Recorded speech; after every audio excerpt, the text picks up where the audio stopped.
वसुदेवसुतं देवं कंसचाणूरमर्दनं देवकी परमानन्दं कृष्णं वन्दे जगद्गुरुं कृष्णं वन्दे जगद्गुरुं कृष्णं वन्दे जगद्गुरुं। युधिष्ठिर बोले, देव देवेश्वर, मैं पूछता हूँ, मार्गशीर्ष मास के शुक्ल पक्ष में जो एकादशी होती है उसका क्या नाम है, कौन सी विधि है तथा उसमें किस देवता का पूजन किया जाता है। स्वामीन, यह सब यथार्थ रूप से बतलाइए। श्री कृष्ण ने कहा, निपश्रेष्ठ, मार्गशीर्ष मास के कृष्ण पक्ष में उत्पत्ति नाम की एकादशी होती है जिसका वर्णन मैंने तुम्हारे समक्ष कर दिया है।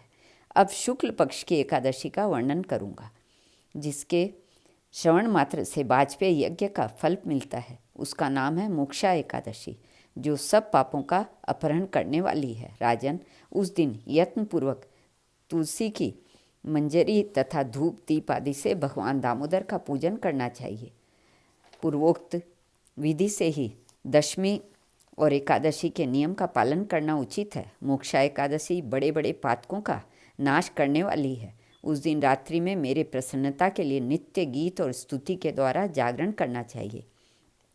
जिसके पितर पापवश नीच योनि में पड़े हों, वे इसका पुण्य दान करने से मोक्ष को प्राप्त होते हैं, इसमें तनिक भी संदेह नहीं है।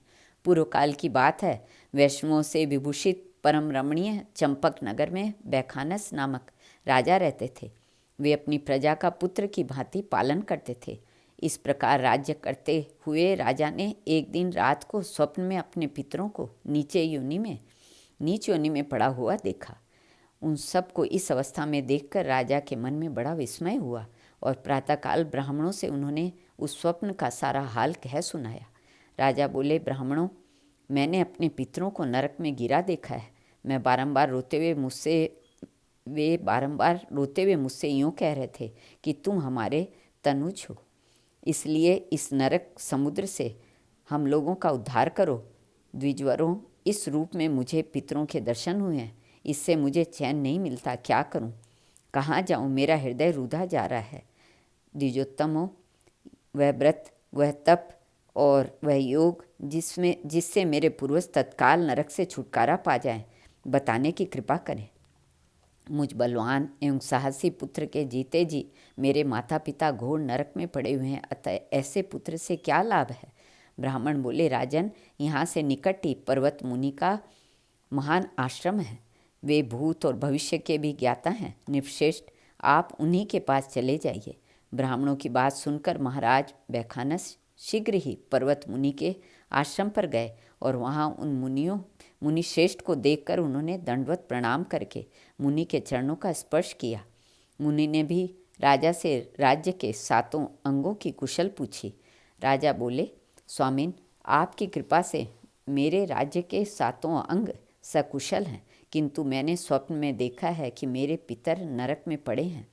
अतः बतलाइए, किस पुण्य के प्रभाव से उनका वहाँ से छुटकारा होगा।